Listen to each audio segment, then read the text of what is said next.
In the scorching summer of 2004, deep within the scarred, reforested expanse of a federally protected wilderness area in the Pacific Northwest, a team of geologists made an impossible discovery. Not a fossilized dinosaur bone, nor an ancient meteorite, but something far more chilling. A towering, petrified tree, its bark still remarkably defined, yet calcified into stone, standing as a silent sentinel to a forgotten tragedy. It wasn't its mere existence that sent shivers down their spines, but the unnatural way it seemed to have preserved a moment in time, an echo of chaos. The air, thick with the scent of pine and damp earth, suddenly felt heavy with an unspoken past, a history calcified within the very heart of the ancient wood. This wasn't merely a geological marvel. It was a sealed tomb, a natural time capsule waiting to surrender its grim secrets. Its twisted, silent form promised an answer to a question that had haunted a community for nearly a decade. Dr. Eris Thorne, leading the geological survey, initially dismissed the tree as an unusual yet natural phenomenon. But as his team meticulously documented the site, an unsettling anomaly emerged.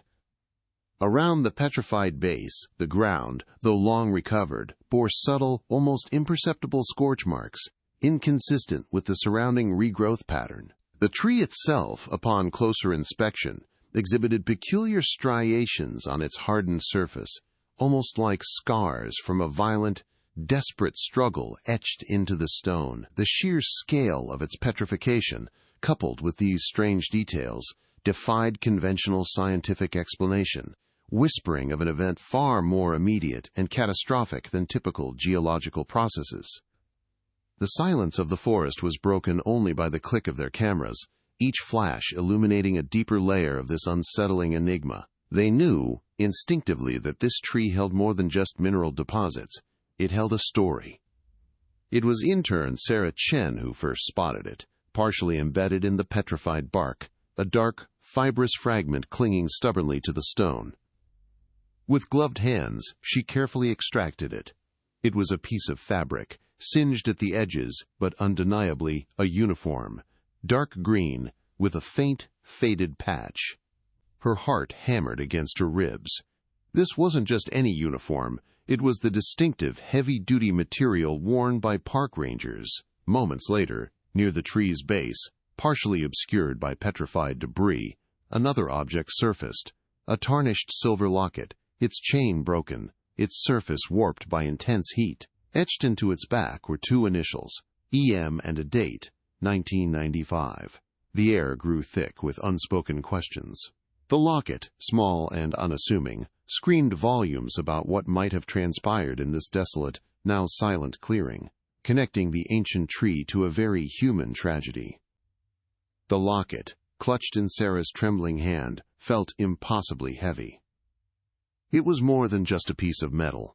It was a direct, searing link to the past, to the raw grief that had blanketed this region 9 years prior. The initials, EM, immediately conjured the name of Ethan, one of the two park rangers, Ethan and Caleb, who had vanished without a trace during the colossal 1995 wildfire. The date, 1995, etched onto its back, confirmed the horrifying timeline. This wasn't just a coincidence. This was a direct, undeniable piece of evidence, preserved within the very heart of a petrified forest. The team exchanged wide-eyed glances, a collective understanding dawning upon them. This tree, this silent monument, was not merely a natural wonder, but a chilling testament to a desperate moment, an event frozen in time, waiting to be unearthed. The implication was stark, terrifying. The discovery of the uniform fragment and the locket sent a seismic tremor through the geological community and, once news quietly filtered out, through the small, tight-knit communities surrounding the wilderness area. For 9 long years, the disappearance of Rangers Ethan and Caleb had been relegated to the tragic annals of natural disaster, a somber footnote to the devastation of the 1995 wildfire. The official narrative was simple. They were overwhelmed by the inferno, their bodies lost to the consuming blaze. But the petrified tree, this silent, stony witness, violently ripped open that settled wound. It screamed of something more, something profoundly unsettling, hinting that the fire had not merely claimed their lives, but perhaps had concealed a far darker truth. The very ground seemed to vibrate with the re-emerging questions, demanding answers that the forest had held captive for almost a decade. Rewind to 1995. The summer air was thick with smoke, a suffocating pall hanging heavy over the Pacific Northwest. A colossal wildfire, fueled by drought and relentless winds, raged through the federally protected wilderness, consuming everything in its path. Trees exploded into fiery torches, the ground beneath them turned to ash, and the sky glowed an apocalyptic orange. It was an inferno of unprecedented scale, a monstrous force of nature that defied all human efforts to contain it. Firefighters battled tirelessly, their faces grimed with soot and despair, as the roar of the flames echoed like a primal beast devouring its prey. Homes were evacuated, lives uprooted, and the very landscape was irrevocably altered, leaving behind a scarred, desolate testament to its fury.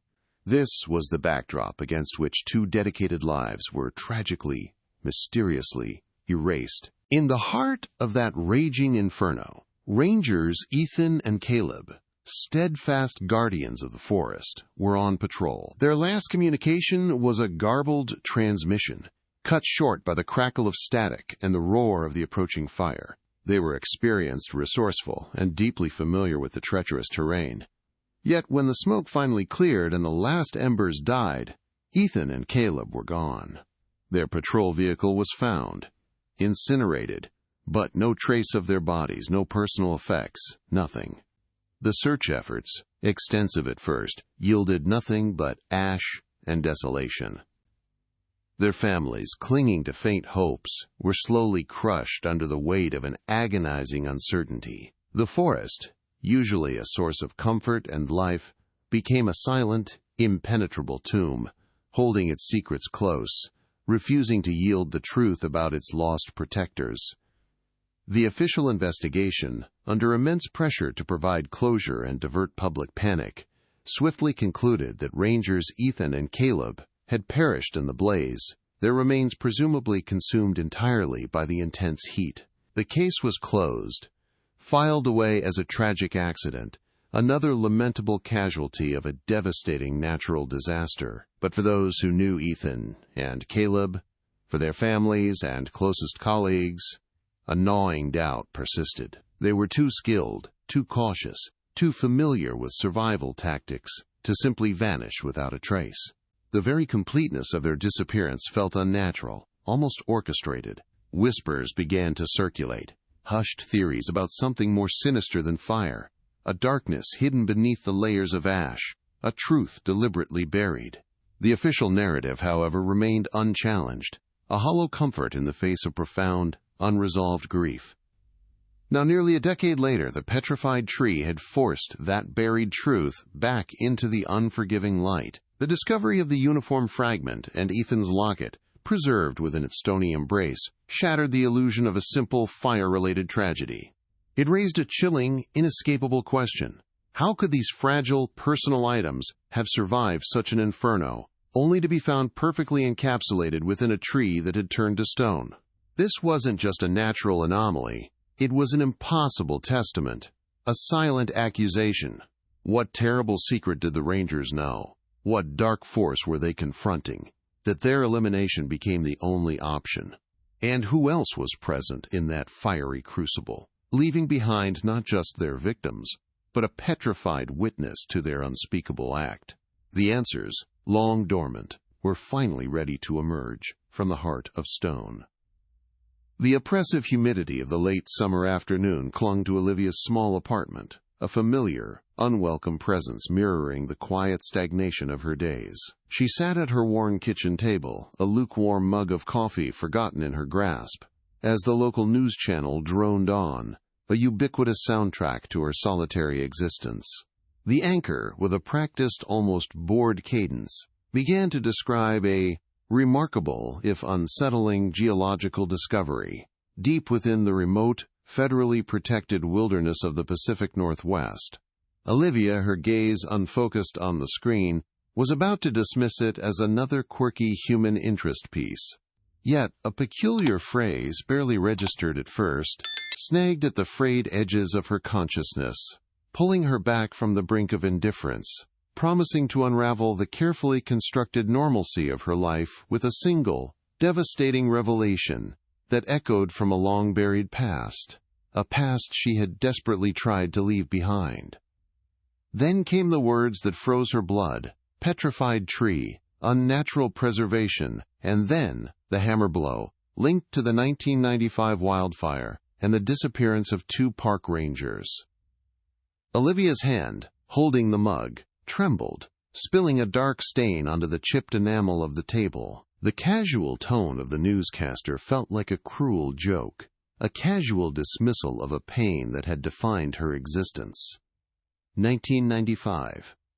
The wildfire. Ethan. Caleb. Her father. The names, once whispered only in the quiet confines of her own mind, were now screamed from a television screen, raw and exposed, stripping away years of carefully constructed emotional barriers. This wasn't just a news story. It was a ghost, resurrected, demanding attention. Every fiber of her being recoiled, yet an undeniable, magnetic pull held her captive, forcing her to listen, to absorb every agonizing detail of this impossible, terrifying rediscovery. A gasp tore from her throat, sharp and involuntary, as if all the air had suddenly been sucked from the room, leaving her lungs burning. Her vision blurred, the brightly lit kitchen dissolving into a hazy wash of color, the mundane details of her life fading into insignificance. The faint aroma of coffee turned acrid, catching in her throat, threatening to choke her with its bitterness. Her heart, a dormant volcano for nearly a decade, now erupted, a frantic drumbeat against her ribs, echoing the terrifying rhythm of that long-ago summer, a relentless throb of fear and dawning recognition. Her hands, clammy and cold, clenched into tight fists, nails digging painfully into her palms. A desperate attempt to ground herself in the face of such overwhelming shock. The sheer impossibility of the news, combined with the visceral connection to her deepest wound, sent a shockwave through her entire body, a raw, primal scream trapped within her chest, desperately trying to escape the confines of her carefully maintained composure. The screen showed a blurry image of the tree, massive and stark against the dense forest backdrop, then zoomed in on a small, tarnished object, held carefully by a gloved hand.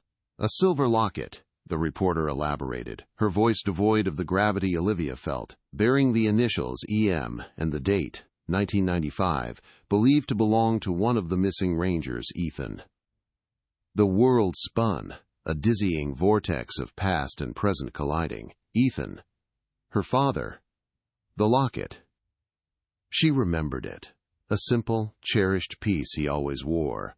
A gift from her mother. A tiny, almost insignificant detail that now felt like a lead weight in her stomach, dragging her down into the abyss of memory. How could it be? How could anything, let alone something so fragile, have survived the inferno, only to be found perfectly encapsulated in stone, a silent, impossible testament? The image of her father's face, usually a tender, distant memory, now flashed before her eyes, vivid and haunting, demanding answers she had long given up hope of finding. Disbelief warred fiercely with a desperate burgeoning hope, creating a tumultuous storm within her. For 9 long years, the official narrative had been an unbearable shroud, consumed by the fire, lost forever, a tragic accident, a convenient, if painful, explanation.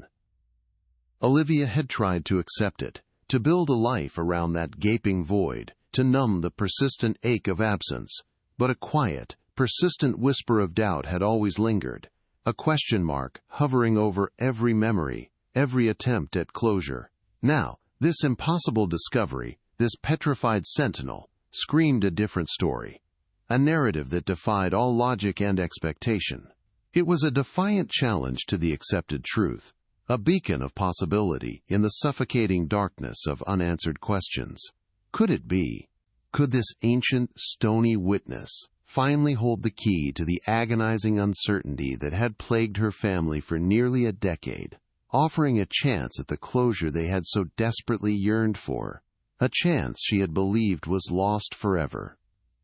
Her apartment, once a sanctuary, now felt like a suffocating cage, its walls closing in, pressing down on her. The familiar scent of old books and dust motes dancing in the sunlight vanished, replaced by the phantom smell of smoke and damp earth, a chilling olfactory memory of the devastation that had stolen her father. The sound of her own ragged breathing filled her ears, a harsh, rasping sound that drowned out the television's persistent drone.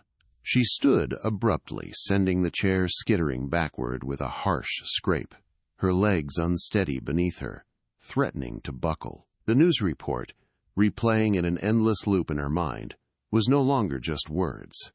It was a vivid, terrifying tableau. A towering, stony tree, a fragment of a uniform, a tarnished locket. Each detail was a sharp shard, piercing the thick skin of her grief, forcing open a wound that had never truly healed, exposing the raw, tender flesh beneath. The world outside her window, once vibrant, now seemed muted, a mere backdrop to the internal earthquake that had just begun. The weight of those 9 years pressed down on her, an unbearable physical burden, crushing her spirit. She remembered the hushed conversations, the pitying glances, the well-meaning but ultimately hollow condolences that offered no real comfort. The family had tried to move on, to find peace, to piece together a semblance of normalcy, but how could they, when a part of their very foundation had simply vanished, swallowed by a monster of flame, leaving an unfillable void? The official pronouncements, swift and definitive, had always felt like a betrayal, a convenient lie designed to close a difficult file and erase inconvenient questions. But now, this tree, this miracle of nature and tragedy, offered a lifeline, a slim chance to unravel the threads of deceit and silence that had woven themselves around her father's disappearance, binding him to a fate unknown.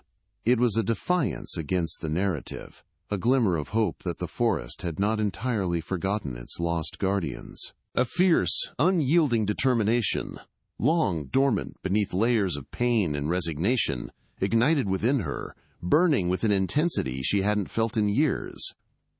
This wasn't just a geological curiosity, it was a call to action, a desperate plea from the past, a silent cry for justice. Olivia knew, with a certainty that resonated deep in her bones, that she had to pursue this, to follow this faint, impossible trail. The tree wasn't just a witness. It was a silent, stony testament, holding secrets that defied natural explanation, secrets that had been buried for far too long. Her father deserved more than a footnote in a disaster report, more than a tragic casualty of a natural event. He deserved the truth, and she, his daughter, was the only one left to fight for it, to unearth the hidden narrative. The years of quiet grief, of forced acceptance, had culled her spirit into something sharp and resilient, ready to confront whatever horrors this new revelation might unearth. The time for passive mourning was over. The time for relentless pursuit of justice had begun. The implicit promise hung heavy in the air, thick with unspoken questions, vibrating with an unseen energy. This petrified tree, so impossibly preserved, was more than just rock. It was a recording, a natural vault containing the final, desperate moments of a forgotten tragedy. What chilling scenario had unfolded beneath its boughs to etch such a desperate story into its very core, to calcify a moment of human despair? What secret, so profound and dangerous, had driven men to such lengths, using the chaos of an inferno as a veil for their heinous deeds? The answers, long buried beneath layers of ash and time, now seemed to vibrate within the ancient wood, promising to expose a truth far more sinister than any natural disaster, a truth that would shake the foundations of a community and redefine the meaning of loss. The forest, once a tomb, was now preparing to speak, and Olivia was ready to listen. Her resolve solidified, hardening like the very stone of the tree itself, becoming an unshakable core within her. This journey would be arduous, fraught with obstacles, and undoubtedly painful, forcing her to revisit the darkest corners of her family's history. She would face skepticism, resistance, and perhaps even danger from those who wished the past to remain buried. But the ghost of her father, the image of his kind eyes and unwavering dedication to his duty, demanded nothing less than the absolute truth. This wasn't merely about personal closure, though that was a powerful motivator. It was about honoring his memory, about ensuring that his sacrifice, whatever its true nature, would not be in vain, that his story would finally be told. The pursuit of justice for Ethan and Caleb, for the men who had dedicated their lives to protecting the wilderness, became her singular, undeniable purpose. The path ahead was dark and uncertain, but Olivia was ready to walk it, no matter the cost, no matter the consequences. The petrified tree stood as a silent scream from the past, an impossible monument to a moment frozen in time, a grim sentinel guarding a terrible secret. It was a witness to something unspeakable, a final, desperate act concealed by a wall of fire and years of official neglect. And now, after all these years of silence, it was finally ready to surrender its grim secrets, to reveal the truth it had held captive. Olivia felt it, a primal pull, an undeniable connection to that stony sentinel, a sense of destiny guiding her. She knew, with every fiber of her being, that this tree held the definitive answers, the full, terrifying revelation of what truly happened to her father and Caleb in that fiery crucible. The truth, long dormant, was about to erupt, and she was poised at the precipice, ready to unearth every single piece of it, no matter how devastating the fallout, no matter how much it changed everything she thought she knew. #3. Context and Backstory. Before the Inferno, the Pacific Northwest wilderness was a sprawling emerald jewel, a vast, federally protected expanse of ancient cedars, rushing rivers, and hidden glades teeming with wildlife. For Rangers Ethan and Caleb, this was more than just a job. It was their sanctuary, their life's calling. Ethan, with his quiet strength and encyclopedic knowledge of the flora and fauna, had dedicated nearly 2 decades to its preservation, his deep-set eyes often reflecting the serene beauty of the towering trees he guarded. Caleb, younger but equally passionate, brought a fiery idealism, his laughter echoing through the trails as he educated visitors and meticulously tracked illegal activities. They were the vigilant guardians of a precious ecosystem, their days filled with patrols, conservation efforts, and the quiet satisfaction of protecting something truly wild, a sense of purpose that resonated deeply within their souls, defining their very existence against the backdrop of nature's raw, untamed majesty. Yet beneath the verdant canopy a shadow was beginning to creep. The region, rich in natural resources, had long attracted the gaze of powerful corporate interests. Whispers of illegal logging operations, clandestine toxic waste dumping, and unauthorized land encroachments had begun to circulate among the park staff and local communities. Ethan and Caleb, with their intimate knowledge of the terrain and their unwavering dedication, were often the first to stumble upon these infringements. Their initial reports were met with dismissive bureaucratic responses, but the sheer audacity and increasing frequency of these violations gnawed at their sense of duty, transforming their peaceful patrols into a vigilant watch against unseen insidious threats that slowly poisoned the pristine wilderness they swore to protect, turning their idyllic work into a silent, escalating battle. At the heart of this growing encroachment was Mr. Sterling Thorne, a local magnate whose empire, Thorne Industries, spanned timber exploitation, real estate development, and various other ventures across the state. Publicly, Thorne was a philanthropic pillar of the community, a man who spoke of progress and prosperity, his polished demeanor radiating an almost unsettling charm. Privately, however, he was ruthless, driven by an insatiable hunger for wealth and power, viewing the protected wilderness not as a natural treasure, but as untapped potential, a vast, green resource ripe for exploitation. His influence permeated local politics and law enforcement, creating a climate where his operations often proceeded unimpeded, a silent, pervasive force that bent rules and broke spirits in its relentless pursuit of profit, leaving a trail of environmental degradation and quiet fear in its wake. Ethan and Caleb, through their diligent patrols, began to accumulate irrefutable evidence of Thorn Industries' illicit activities. They discovered unauthorized clear-cuts deep within protected zones, hidden pipelines discharging noxious chemicals into pristine streams, and construction debris buried in ecologically sensitive areas. Each discovery fueled their resolve, but also heightened their awareness of the immense power they were up against. They meticulously documented every violation, taking photographs, collecting samples, and noting coordinates, their growing dossier becoming a silent testament to the systematic destruction unfolding under the guise of legitimate business. They understood the risks, but the thought of turning a blind eye to the desecration of the wilderness they loved was simply unthinkable, a betrayal of their core values and the very uniform they wore. As their investigation deepened, the atmosphere around the Rangers shifted from one of quiet dedication to palpable tension. Subtle warnings escalated into veiled threats. Anonymous phone calls, unsettlingly specific about their movements and personal lives, began to pepper their days. They encountered Thorn's security teams in remote areas, their presence an unspoken challenge, their stares cold and unwavering.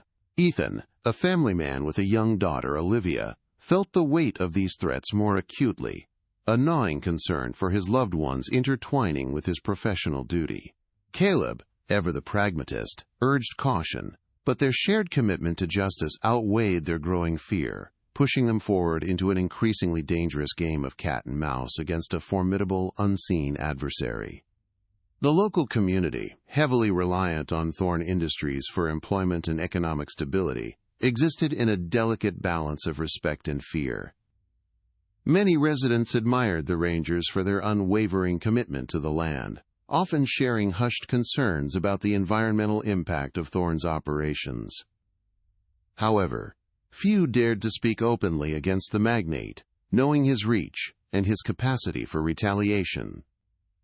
The fear of losing jobs, of facing anonymous pressures, or simply of disrupting the fragile peace kept most tongues tied.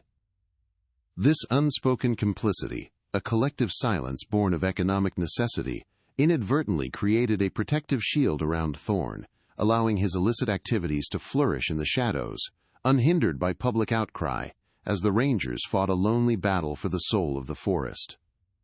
Ethan's dedication to the wilderness was inextricably linked to his family. Olivia, then a curious, spirited 6-year-old, often accompanied him on short educational walks through the less remote parts of the park, fostering in her a deep appreciation for nature. He envisioned a future where she, and generations after her, could experience the same pristine beauty he protected.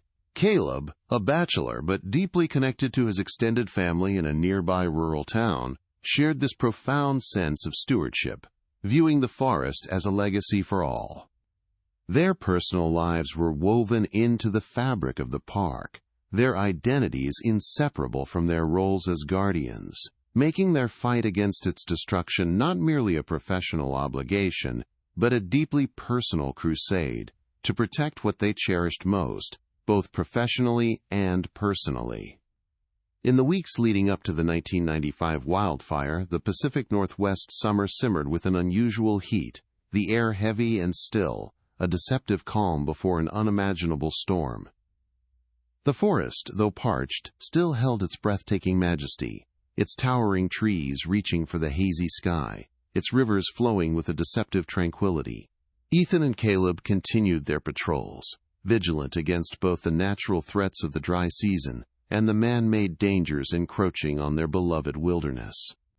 They were unaware that the ground beneath their boots was about to ignite, not just with the fury of a natural disaster, but with the infernal machinations of human greed, poised to consume everything in its path, including their very lives, forever altering the landscape and the lives connected to it. # 3.2 Context and Backstory. Every sunrise painted the ancient cedars in gold, a deceptive serenity that belied the mounting tension in the Pacific Northwest wilderness. Rangers Ethan and Caleb, their boots crunching on pine needles, moved through the familiar trails with a new, unsettling vigilance. The once pure air, now often carrying the faint, metallic tang of distant industrial activity, was a constant reminder of the encroaching threats. Ethan, ever observant, would point out a subtle shift in a stream's clarity, a fresh tire track leading where no authorized vehicles should tread, exchanging grim glances with Caleb. Their easy camaraderie, usually filled with jokes and shared wisdom about the forest, had been replaced by hushed conversations about strange encounters and thinly veiled warnings.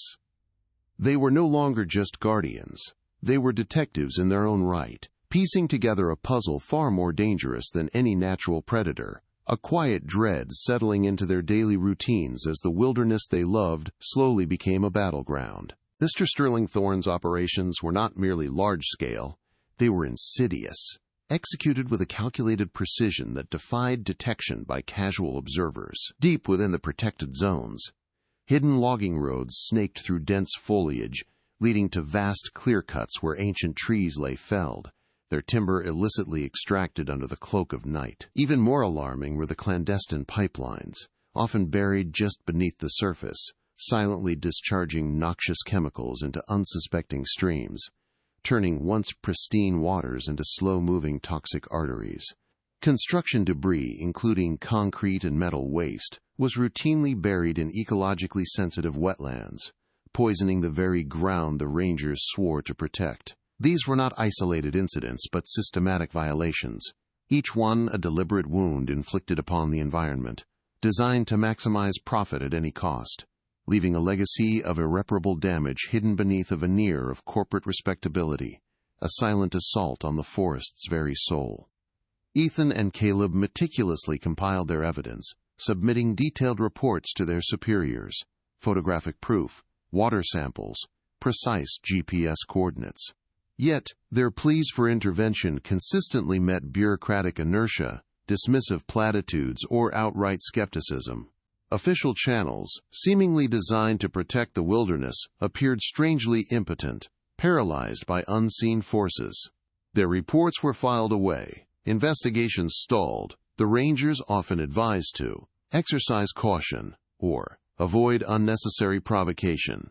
This systemic stonewalling fueled deep frustration. Their dedication transformed into a desperate personal crusade. They realized corruption ran deeper than negligence, extending tentacles into institutions meant to uphold justice.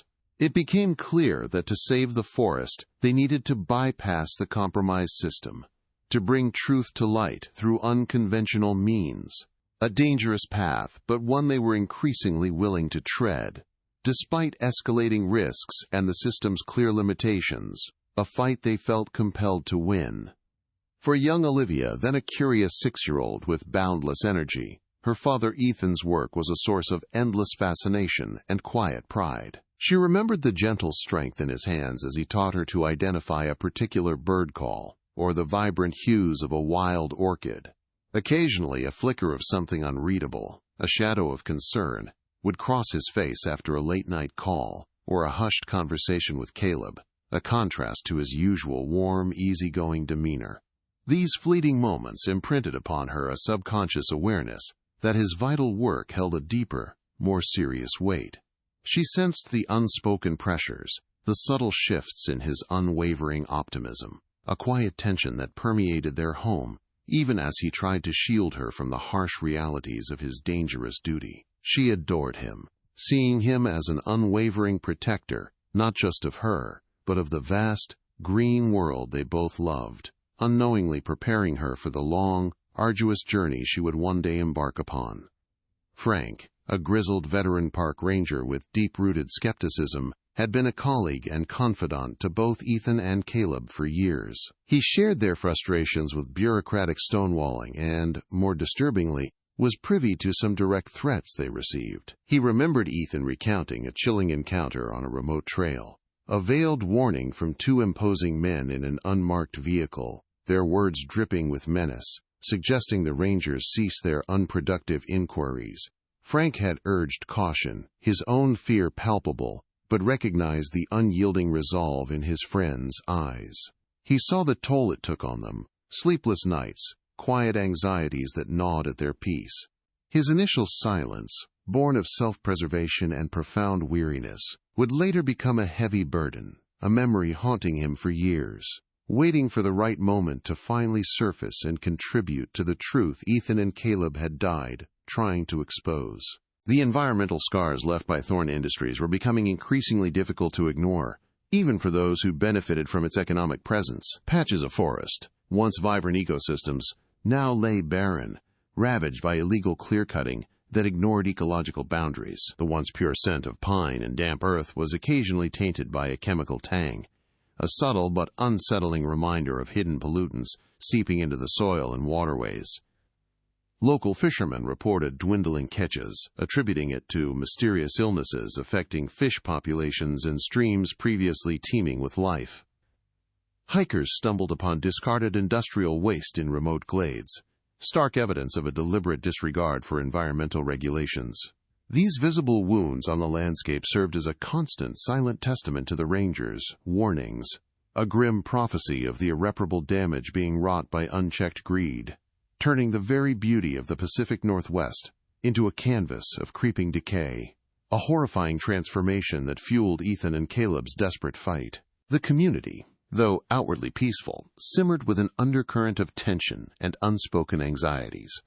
Thorn Industries was an economic titan, providing jobs and stability, yet its shadow stretched long and dark over local life. Residents whispered of sudden business closures for those who dared to complain, of anonymous pressures on elected officials, and of families quietly relocating after vague incidents. This pervasive fear created a de facto wall of silence around Thorn's operations, a collective agreement to look the other way for the sake of survival.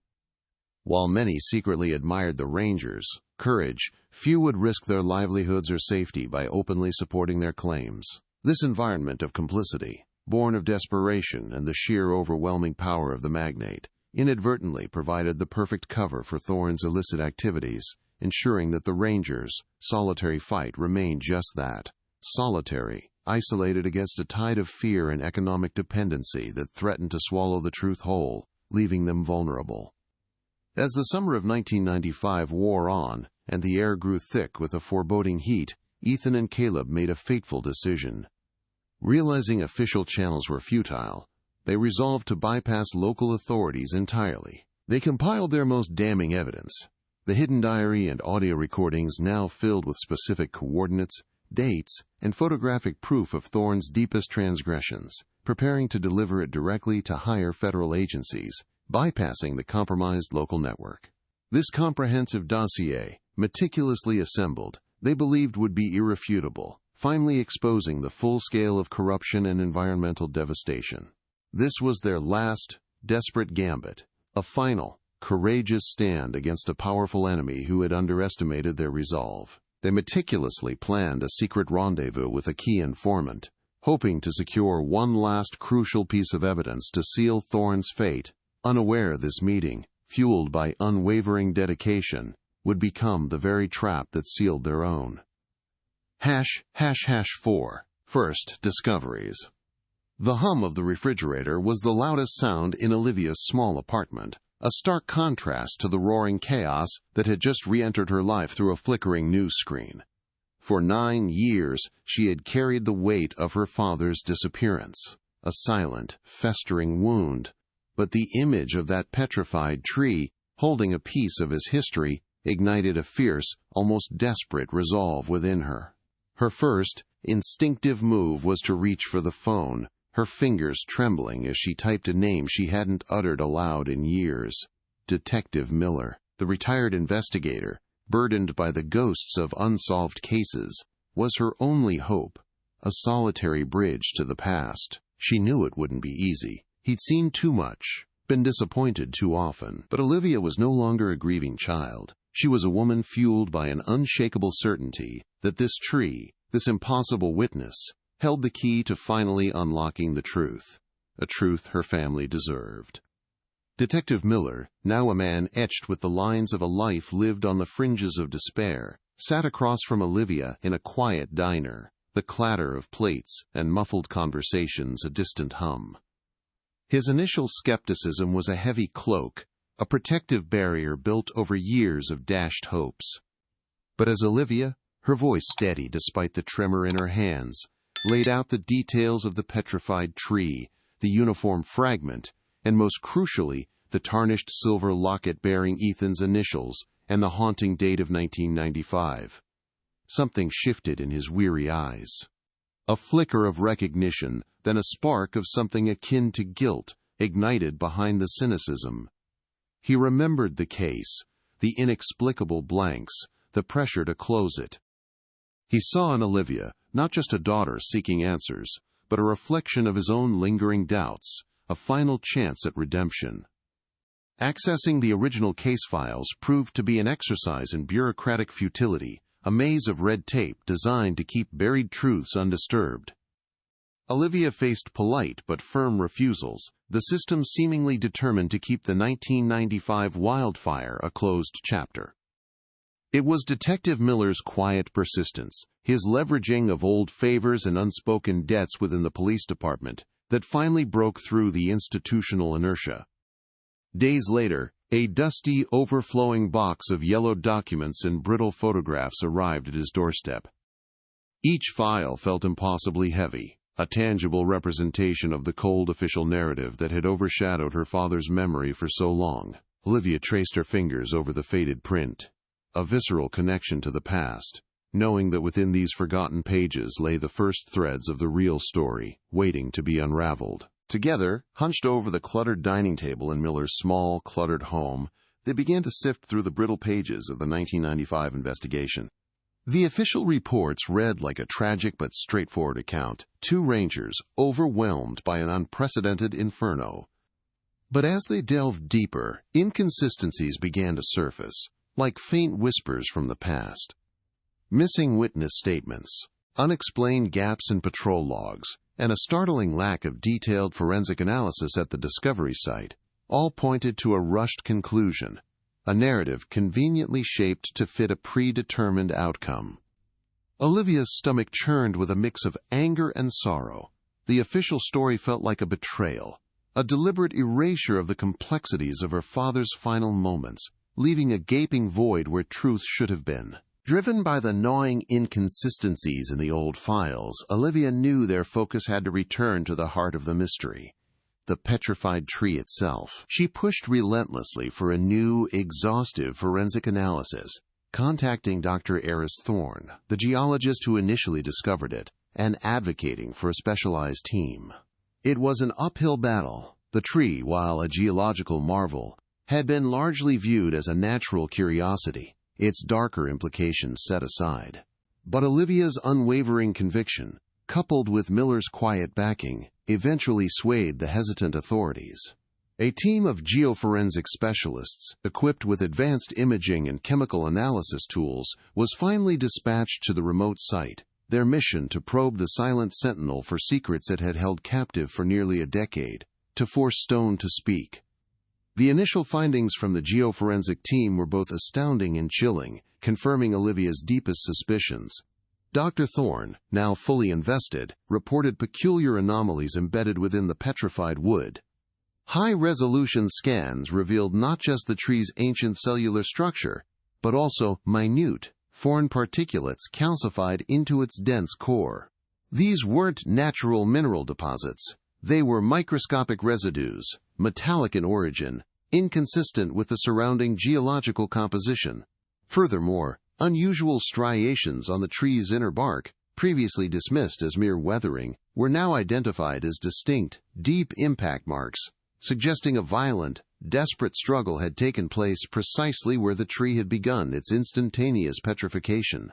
The scientific data was cold, precise, yet it painted a vivid, horrifying picture of a struggle against an unknown assailant. But the most disturbing revelation came from the chemical analysis. Embedded deep within the petrified bark, at the very point where the impact marks were most concentrated, forensic chemists identified traces of an unnatural fire accelerant, a compound not typically found in wildfires and far more potent than natural kindling. This wasn't a random forest fire. This was a deliberate act, a meticulously planned inferno. The presence of the accelerant, combined with the clear evidence of a violent struggle, shattered the official narrative of an accidental death. It screamed of a calculated, premeditated crime, using the chaos of the wildfire as a perfect, all-consuming alibi. The tree wasn't just a witness. It was a silent, stony declaration of murder, turning the natural disaster into a meticulously orchestrated crime scene. And then, the final, most baffling discovery. Partially fused into the petrified wood near the base of the tree where the accelerant was detected, the geoforensic team extracted a small, irregularly shaped fragment. It was metallic, unlike anything found in the forest, and bore faint, almost imperceptible grooves. Preliminary analysis confirmed it was a component, unlike any standard park ranger equipment, and its composition suggested it originated from a highly specialized, non-natural source. This wasn't just evidence of a struggle. It was concrete proof that someone else, someone with a clear and sinister purpose, had been present at that exact spot during those final desperate moments. But who was this unknown party, and what deadly secret did this tiny, calcified piece of metal truly hold? The discovery of the metallic fragment, small and unassuming, yet so profoundly out of place within the petrified wood, struck Olivia with a cold, piercing certainty that transcended mere scientific curiosity. It wasn't a geological anomaly. It was a piece of a puzzle, a jagged edge that perfectly fit into the terrifying void of her father's disappearance, transforming it from a tragedy of nature into something far more sinister. Her fingers traced the faint grooves on the fragment's surface, a tactile connection to a violent past, a silent scream frozen in stone. This wasn't just some random piece of debris. It was a tool, a component, an undeniable physical link to an unknown perpetrator, suggesting a deliberate act of malice. The air in the geoforensic lab, usually sterile and detached, felt heavy with the unspoken weight of this revelation, a grim promise that the truth lurking beneath the surface was far more horrifying than any wildfire could ever inflict, a premeditated act of brutality designed to erase not just lives, but also any trace of the true circumstances of their demise, leaving only questions. Detailed forensic analysis of the fragment, painstakingly conducted under high-power microscopes and advanced spectroscopy, yielded startling results. The metallic composition was identified as a specialized alloy, commonly used in heavy industrial machinery and specific types of excavation equipment, not typically found in natural wilderness settings or standard park ranger gear. Its unique molecular signature pointed away from random forest detritus and towards a very specific, high-end source. Dr. Thorne, his voice hushed with a mixture of scientific awe and grim realization, explained that the fragment also bore microscopic traces of lubricant and fine particulate matter consistent with hydraulic systems, suggesting it was part of a powerful, mechanical device. This wasn't just a random piece of metal. It was a signature, a technological fingerprint left behind by a piece of equipment that had no legitimate reason to be in a protected wilderness area, especially at the precise coordinates of the petrified tree, hinting at a calculated, deliberate presence. The chilling implications of the metallic fragment resonated profoundly when paired with the earlier discovery of the unnatural fire accelerant embedded within the petrified bark. This wasn't a mere coincidence. It was a terrifying orchestration. The presence of specialized industrial equipment, combined with a highly potent accelerant, painted a grim picture of premeditation, an inferno deliberately ignited not just as a destructive force, but as a calculated alibi. Olivia's heart hammered against her ribs, a sickening realization dawning upon her. Her father and Caleb hadn't simply been caught in a raging fire. They had been trapped, targeted, and murdered, their deaths meticulously disguised by the ensuing chaos.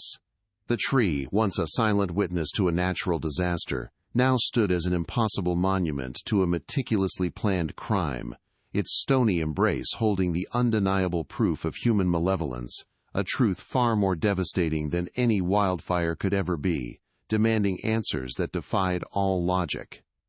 Detective Miller, his world-weary cynicism momentarily forgotten, stared at the forensic reports, a cold knot forming in his stomach.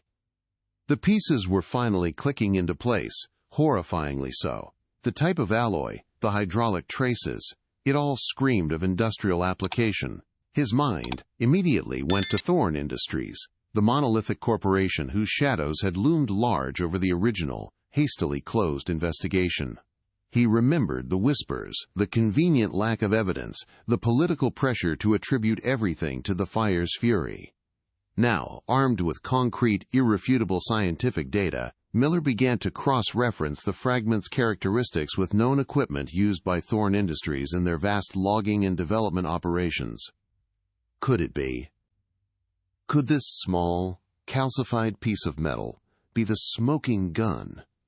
The definitive link to the powerful magnate he had suspected all along, connecting a corporate empire to a cold-blooded double murder. For Olivia, the scientific reports were more than just data. They were a raw, searing confirmation of her deepest, most agonizing fears. Her father, the man who had taught her to love the quiet majesty of the forest, had not died a heroic, if tragic, death in the line of duty, consumed by an uncontrollable natural force. He had been ambushed, attacked, and systematically eliminated. The knowledge twisted her stomach into knots, a visceral wave of pain and righteous fury washing over her, transforming her grief into an unyielding resolve. The image of the petrified tree, once a symbol of impossible hope, now became a chilling testament to her father's final, desperate moments, forcing her to confront the brutal reality of his end. There would be no turning back, no quiet acceptance of a convenient lie. She would unearth every truth, expose every lie, and ensure that the perpetrators of this calculated brutality faced justice, no matter the personal cost, no matter the dark forces she would inevitably stir. Further analysis of the fire accelerant confirmed it was not a common petroleum derivative, but a highly specialized, fast-burning compound with a unique chemical signature, often employed in controlled demolitions or to rapidly clear large swaths of land for industrial purposes. Its presence, concentrated precisely at the tree's base and extending only a few meters outward, indicated a localized, intense ignition point designed to quickly engulf a specific target area, not just spread naturally. This wasn't a fire that started from a lightning strike or a careless camper. It was a meticulously engineered inferno, a weapon disguised as a natural disaster. The scientific precision of the findings painted a chilling narrative. The fire was not merely a backdrop to the Rangers' deaths, but an active participant, a calculated tool in their demise, designed to obliterate all traces of the true events. The impossible preservation of Ethan's locket and the uniform fragment within the petrified tree now made chilling, albeit terrifying, sense. The unique, rapid petrification process, likely triggered by a combination of intense, localized heat from the specialized accelerant and perhaps unusual geological conditions, had sealed the very moment of impact, trapping the evidence within the hardening wood. It wasn't just a natural anomaly. It was a time capsule, a grim snapshot of the exact instant the Rangers were attacked, their struggle etched into the very fibers of the tree as it turned to stone.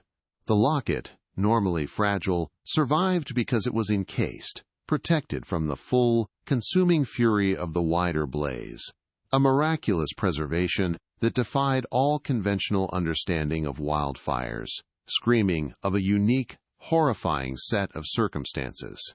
It was a silent, stony declaration of murder, turning the natural disaster into a meticulously orchestrated crime scene, caught in an impossible, unyielding embrace. And then, the geoforensic team made another unsettling discovery. Deeper within the soil samples taken from the petrified tree's immediate vicinity, microscopic traces of a unique, synthetic polymer were identified. This polymer was not organic, nor was it a natural mineral. It was a material commonly used in high-grade, heavy-duty industrial tires, specifically those designed for rough off-road terrain and heavy loads. This wasn't just a random fragment.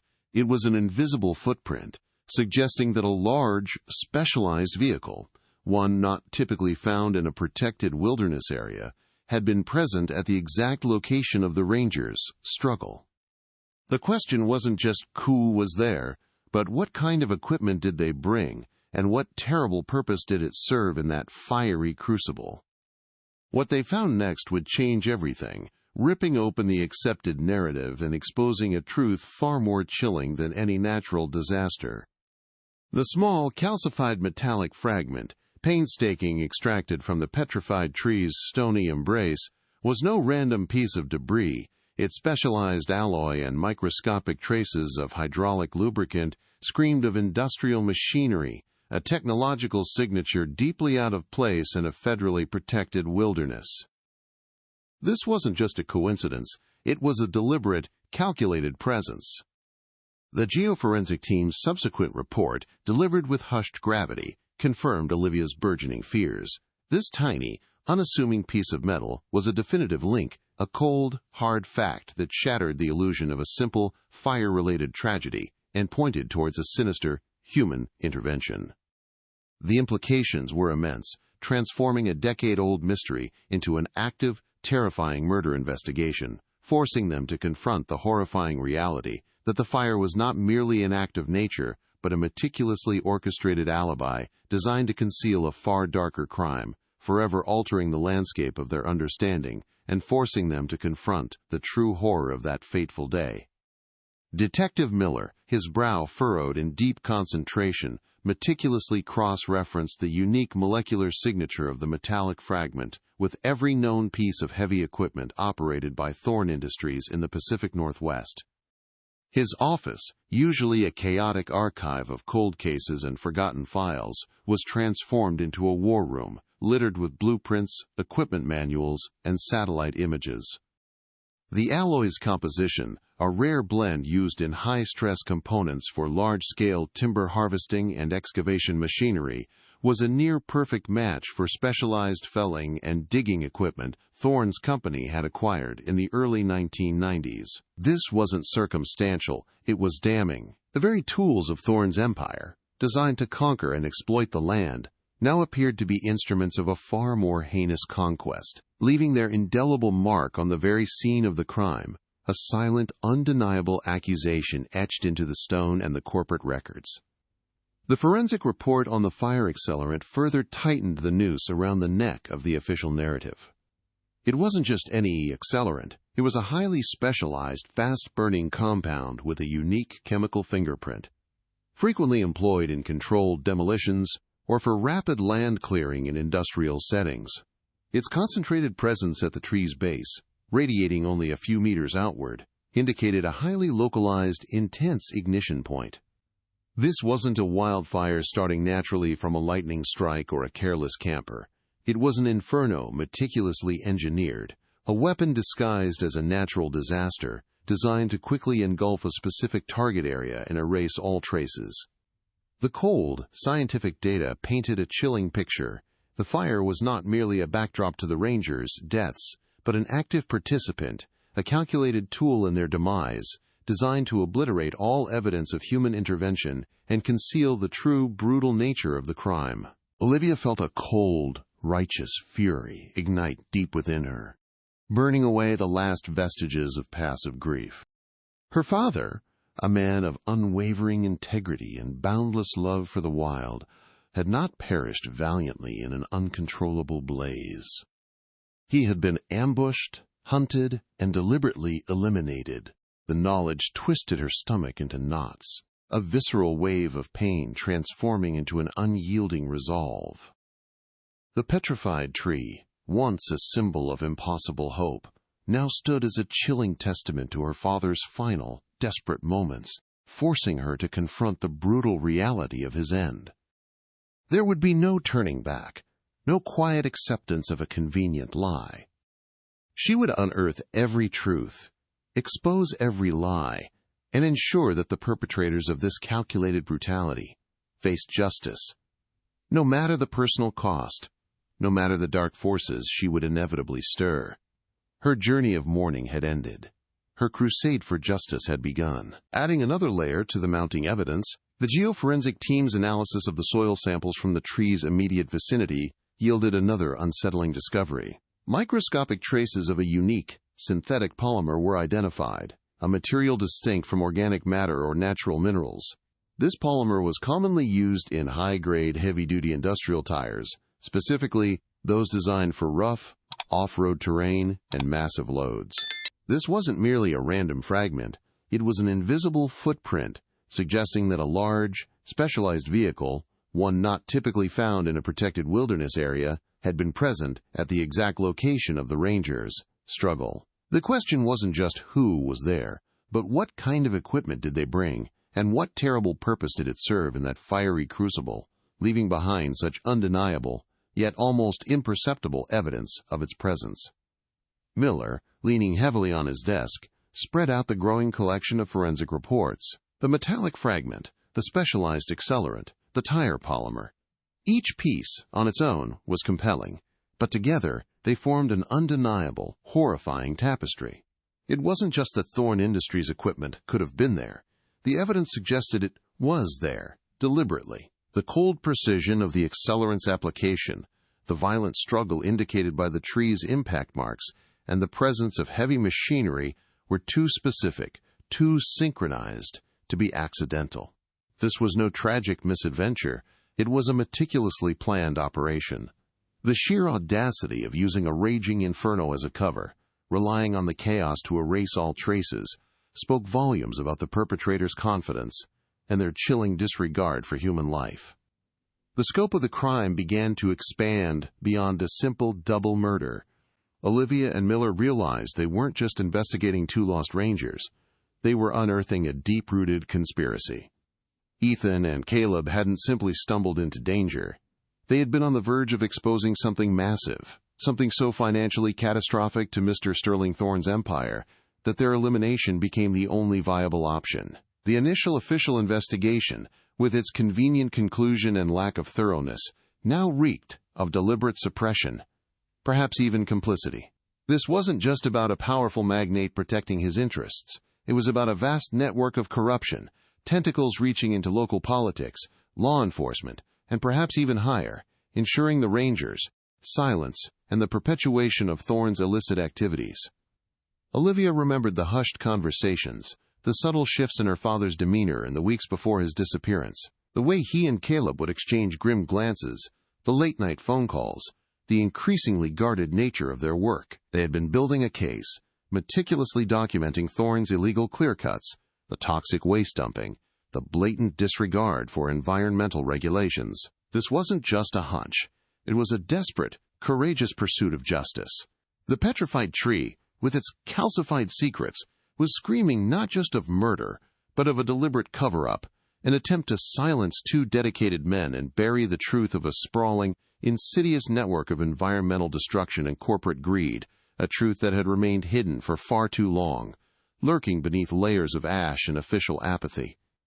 Their next crucial step was clear. They needed to find the hidden legacy. The premise mentioned Ethan and Caleb had a personal diary, or a series of hidden audio recordings detailing their investigations and their plan to file a formal complaint with higher federal authorities, bypassing the compromised local network. This dossier, painstakingly assembled, was their final, desperate gambit.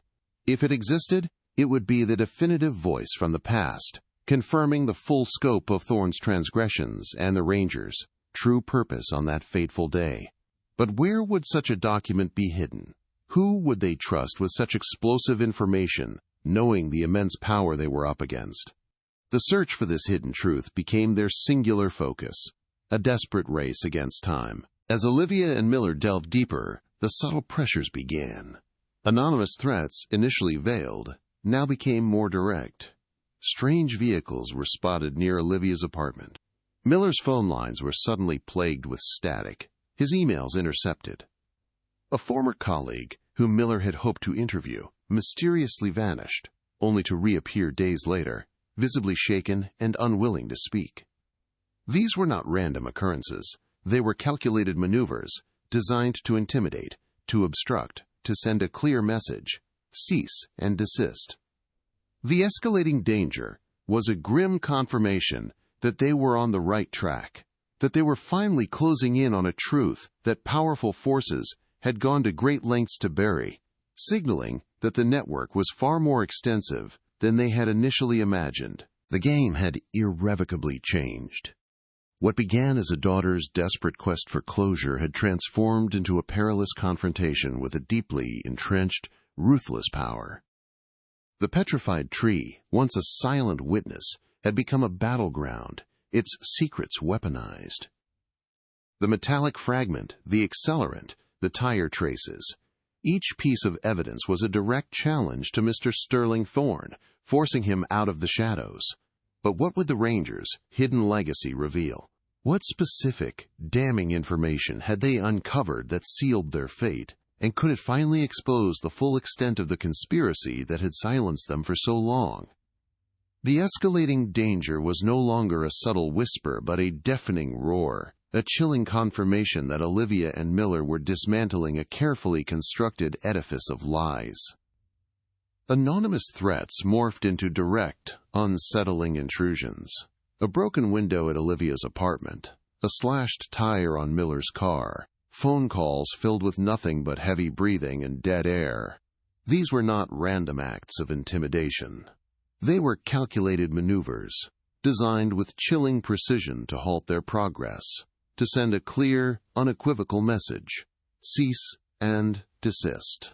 The invisible hand of Mr. Sterling Thorne, once merely suspected, now gripped them with undeniable force, its cold, unyielding pressure reinforcing their conviction that they were perilously close to a truth that powerful forces had gone to unimaginable lengths to bury, a truth that threatened to unravel an entire empire built on deceit and environmental destruction, making their pursuit of justice an increasingly perilous, high-stakes game against an unseen, yet palpably present, enemy.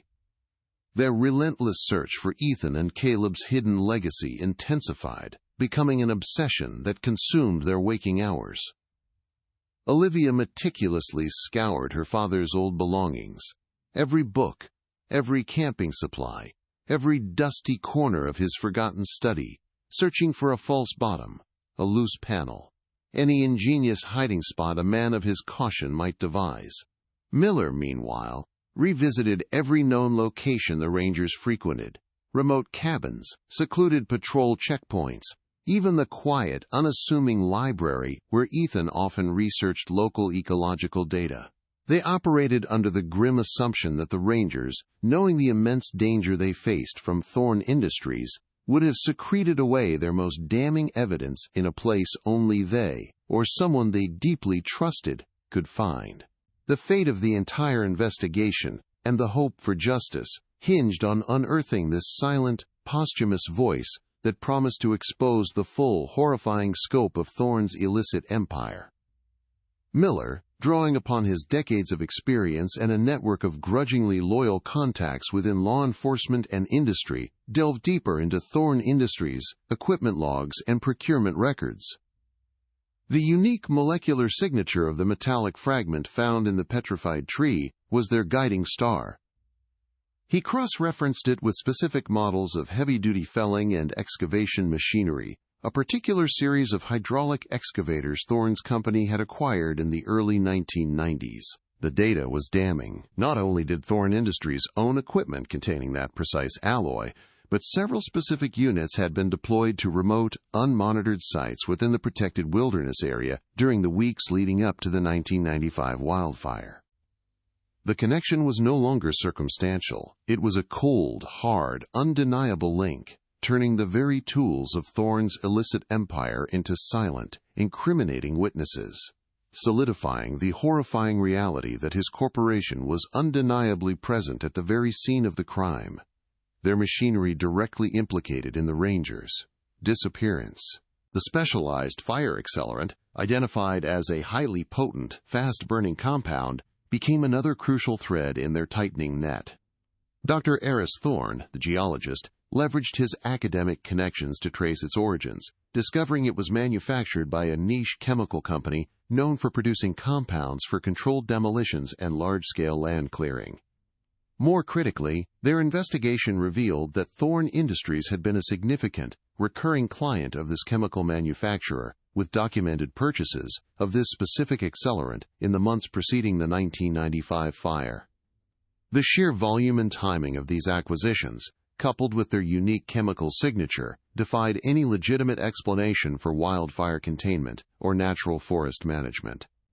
It screamed of premeditation, transforming the devastating blaze from a natural disaster into a meticulously engineered weapon, a calculated instrument of destruction designed to erase not just lives, but all traces of a heinous crime, leaving only smoke and silence. Their next critical step was to approach Frank, Ethan, and Caleb's old colleague. Miller knew Frank carried a heavy burden of unspoken truths from the 1995 tragedy, a quiet guilt that had haunted him for years.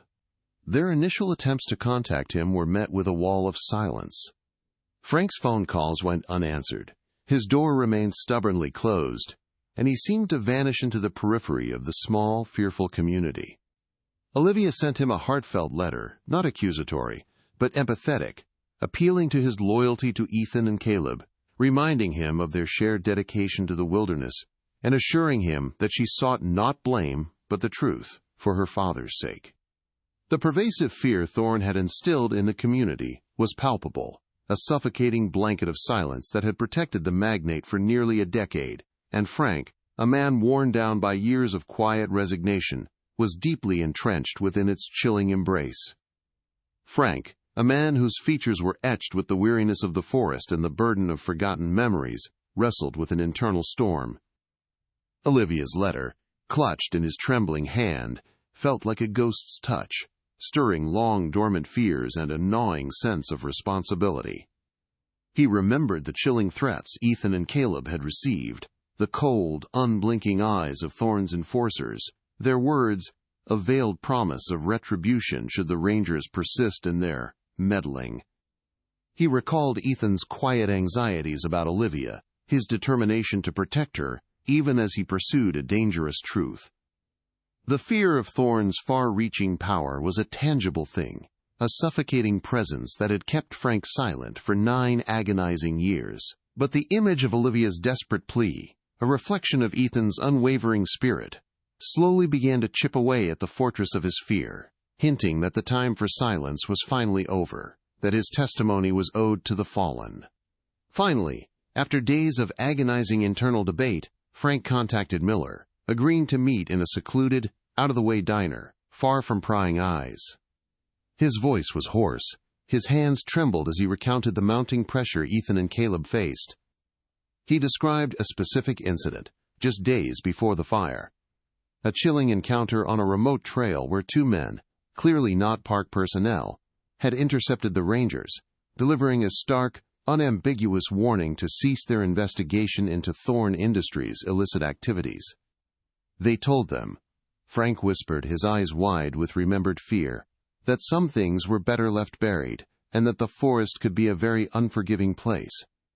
His words were a direct, terrifying confirmation of premeditation, transforming the wildfire from a tragic accident into an elaborately orchestrated cover-up, solidifying the horrifying truth that Ethan and Caleb had been deliberately targeted, silenced by a ruthless and powerful enemy. Frank's testimony escalated the conflict dramatically, revealing the true depth of the conspiracy. He disclosed that Ethan and Caleb, deeply frustrated by the bureaucratic stonewalling and fearing for their lives, had made a fateful decision. They had planned a secret rendezvous on the morning of the fire, deep within the protected zone, with a key informant who promised to deliver irrefutable evidence of Thorne Industries' most egregious environmental violations, evidence so damning it would expose Thorne's entire operation and potentially implicate high-ranking local officials. This was their final, desperate gambit to bypass the compromised local network and present a watertight case directly to higher federal authorities. Frank's voice cracked as he admitted they believed this informant, a seemingly reliable source from within Thorne's own ranks, was their last hope, unaware it was a meticulously laid trap, a chilling lure into the heart of a fiery abyss. The revelation of a key informant within Thorne's network sent a seismic shockwave through the investigation. Who was this person? How had they gained such intimate knowledge of Thorne's illicit dealings? Miller immediately suspected a double cross, a calculated betrayal from within the magnate's inner circle. This wasn't merely about environmental crimes anymore. It was about internal espionage, a breach of trust, and the ruthless elimination of anyone who threatened the intricate web of corruption. The existence of an informant meant Thorne's operations were not as impenetrable as they seemed, but it also suggested a level of sophistication and paranoia within his organization that was terrifyingly effective.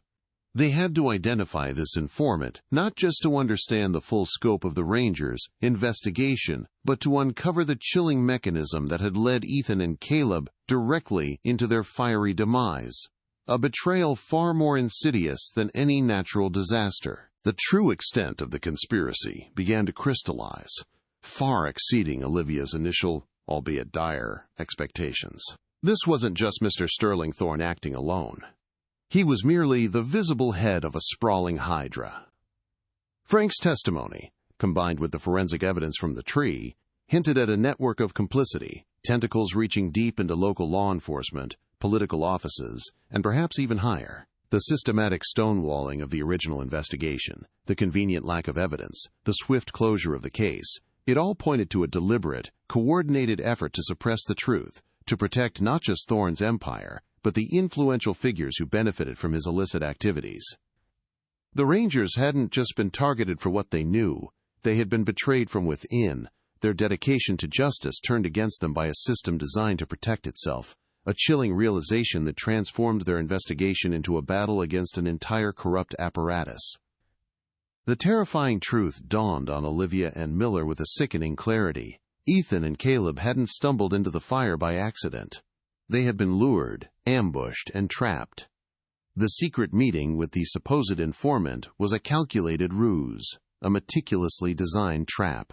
The specialized industrial equipment, the potent accelerant, the heavy-duty tires, all were part of a chilling orchestration. The fire wasn't just a convenient backdrop, it was the weapon, the ultimate alibi, meticulously ignited to engulf the scene, destroy all evidence, and silence the Rangers forever. This was no act of nature. It was a premeditated, cold-blooded execution, disguised by the consuming chaos of the inferno, turning a natural disaster into a perfect, all-consuming crime scene, a horrifying testament to human malevolence and the lengths to which powerful individuals would go to protect their illicit empires, leaving behind only ash and a petrified scream. #6, Ponto Alto.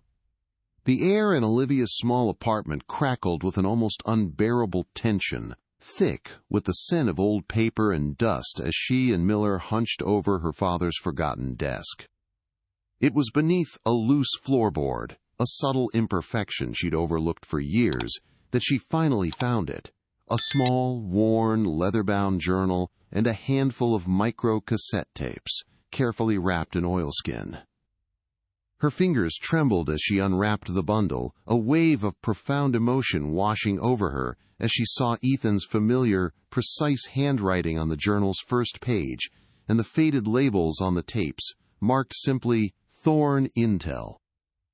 The silence in the room was deafening, broken only by the frantic beat of her own heart, a tangible manifestation of 9 years of agonizing uncertainty converging on this single, unassuming discovery. Miller, his face etched with a mixture of weariness and dawning hope, exhaled slowly, sensing the monumental significance of this long-awaited voice from the grave, a truth hidden for far too long. Olivia's breath hitched as she pressed play on the old cassette recorder Miller had brought, a faint hiss of static preceding a voice she hadn't heard in nearly 2 decades, her father's. It was Ethan, his tone weary but resolute, his words a ghostly echo from the past, detailing the escalating threats and the growing dossier against Thorne Industries. He spoke of illegal clearcuts, the precise coordinates of toxic waste dumping sites, and the names of local officials who were either complicit or deliberately turning a blind eye. The sheer scale of the environmental crimes, meticulously documented, was staggering, far exceeding anything Olivia had imagined. Each word, each quiet rustle as he turned a page, was a searing confirmation of his unwavering dedication, but also a chilling testament to the immense danger he and Caleb had willingly confronted, sacrificing their peace for the sake of the wilderness they so deeply loved, their voices finally shattering the long-imposed silence. The recordings deepened, revealing a meticulous account of Thorn Industries' systematic environmental devastation, far beyond what official reports had ever hinted at. Ethan's voice, now joined by Caleb's, detailed clandestine operations deep within federally protected zones. Massive tracts of ancient forest illegally felled under the cover of night, vast pits where chemical waste was deliberately buried, and intricate networks of hidden pipes discharging corrosive effluents into pristine waterways, poisoning ecosystems for miles around. The Rangers had documented everything: dates, times, GPS coordinates, even the specific models of heavy machinery used, their descriptions chillingly aligning with the metallic fragment found in the petrified tree. This wasn't just corporate negligence, it was a calculated, industrial-scale assault on the natural world, driven by insatiable greed, leaving behind a trail of irreversible damage and a profound sense of betrayal, a silent scream from the ravaged land itself, now given voice. Then came the chilling revelation that sent a cold dread through Olivia.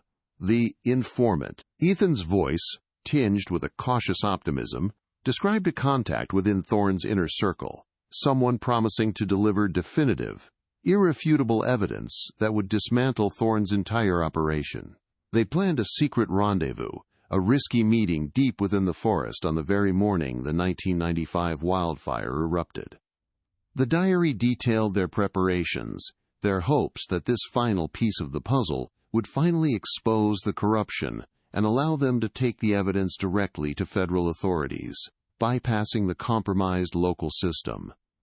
They believed this informant was their last, best hope, unaware that they were walking into a meticulously laid trap, a chilling betrayal designed to lead them directly into the heart of a fiery abyss, sealing their fate with ruthless precision. As the tapes continued, Frank's earlier, fear-filled testimony converged with Ethan's recorded words, painting a horrifyingly complete picture. Frank, now visibly shaken as he listened to the echoes of his friends, confirmed the escalating threats they had received in the weeks leading up to the fire. He recounted the chilling encounter with Thorn's enforcers, their veiled warnings to, quote, cease meddling, and the palpable fear that had settled over the Rangers. He described Ethan's growing concern for Olivia, a father's desperate attempt to protect his child, even as he pursued a dangerous truth. The weight of his own silence, born of self-preservation, pressed down on him, now amplified by the posthumous voices of his friends, revealing the full horror of the premeditated ambush, confirming that the Rangers had been deliberately lured to their deaths, their trust brutally exploited. The recording shifted, the background sounds growing ominous, the distant crackle of nascent flames, the low rumble of heavy machinery, and then a sudden, violent commotion. Ethan's voice grew frantic, replaced by the sounds of struggle, grunts, and a metallic clang that echoed the fragment found in the tree. "It's a trap!" Caleb's voice, raw with desperation, ripped through the speaker, followed by a deafening roar as the specialized accelerant ignited, instantly engulfing the area in a wall of fire. The petrified tree, this silent, stony sentinel, had indeed preserved the precise moment of impact, the violent struggle etched into its very core as it turned to stone, a horrifying snapshot of a desperate battle against overwhelming odds. The air in Olivia's apartment seemed to thicken, filled with the phantom smell of smoke and despair, as the full, terrifying reality of that fiery morning unfolded before them. The audio captured the Rangers' desperate struggle for survival, a raw, visceral testament to their courage in the face of certain death. Ethan's gasps, Caleb's shouts, the heavy thuds and scraping sounds that mirrored the impact marks on the petrified tree. It was a horrifying symphony of an ambush. They fought with everything they had, their dedication to duty fueling their last, desperate resistance. The recordings revealed the attackers were numerous, efficient, and utterly ruthless, their movements precise, indicating professional training. It wasn't a spontaneous confrontation. It was a calculated, overwhelming assault designed to neutralize the Rangers swiftly and completely. The sounds of their struggle, frozen in time on the tape, were a harrowing reminder of the brutality they faced, transforming the serene forest into a brutal, unforgiving battlefield, a final, valiant stand. The diary provided a chilling description of their assailants. "They weren't just thugs, Miller," Ethan had scrawled, his handwriting tense. "Professional, cold, no badges, but the way they moved. Military or highly trained security. And they had heavy equipment, that specialized excavator Thorne bought last year." This detail, combined with the metallic fragments forensic report, solidified the link to Thorne Industries, elite, almost paramilitary security force, known for their ruthless efficiency in protecting the magnate's illicit interests. The chilling realization dawned. These weren't random opportunists. They were highly organized enforcers, dispatched with a clear directive to eliminate the Rangers and ensure their silence, leaving no trace, their actions a cold, calculated extension of Thorne's boundless greed and power, operating with impunity in the wild. The recordings then captured the horrifying crescendo, the deliberate ignition of the specialized fire accelerant, its roar overwhelming the sounds of struggle, turning the clearing into an instant inferno. The chemical analysis of the accelerant, confirming its industrial nature and concentrated application, made terrifying sense now. The fire wasn't a natural disaster that consumed them. It was the weapon, the meticulously engineered alibi. It was designed to rapidly engulf the scene, destroy all evidence, and ensure the Rangers' remains were utterly obliterated, leaving no trace for future investigation. The sheer audacity of using a raging inferno as a cover, relying on the chaos to erase all traces, spoke volumes about the perpetrators, confidence, and their chilling disregard for human life, transforming the forest into a meticulously orchestrated crime scene. In a poignant, almost impossibly clear segment of the recording, amidst the escalating chaos and the roar of the flames, Ethan's voice emerged, strained but resolute. "Olivia, my brave girl," he whispered, a father's final message to his daughter, raw with love and sorrow. "No, I fought. No, I loved you." A metallic clink followed, the sound of his locket, the one found in the petrified tree, presumably falling from his grasp as he succumbed.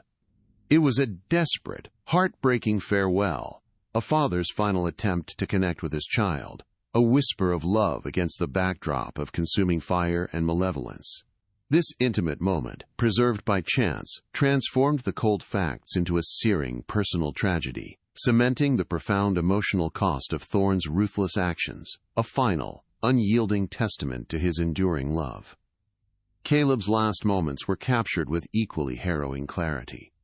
As Ethan struggled, Caleb, ever the pragmatist and fiercely loyal, began shouting, creating a diversion, drawing the attackers' attention away. His words were cut short by a brutal impact, then silence, save for the crackle of flames. It was a selfless act, a final, desperate attempt to buy Ethan precious seconds, perhaps to hide the diary, to ensure the truth could still emerge. His bravery, his unwavering commitment to his partner and their shared mission, shone through the chaos, a testament to the profound bond between the two Rangers. His sacrifice, though horrifying, was not in vain, for it bought the time necessary for the petrified tree to capture the evidence, ensuring his and Ethan's story would eventually be told, despite the perpetrators' meticulous efforts to silence them forever. The diary's final entries, scrawled in a hurried, almost illegible hand, confirmed their deepest fears. "They know we're onto them. This goes higher than Thorne. Local officials compromised. If anything happens to us, get this to federal, bypass local. They'll try to bury it. Don't let them."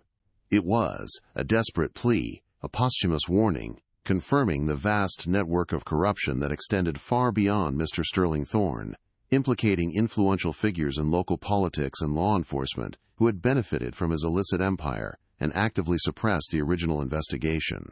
The convenient closure of the case, the lack of thoroughness, it all clicked into place, a chilling revelation of a coordinated effort to silence the Rangers and protect a sprawling criminal enterprise, ensuring that the devastating blaze served as the perfect, all-consuming alibi.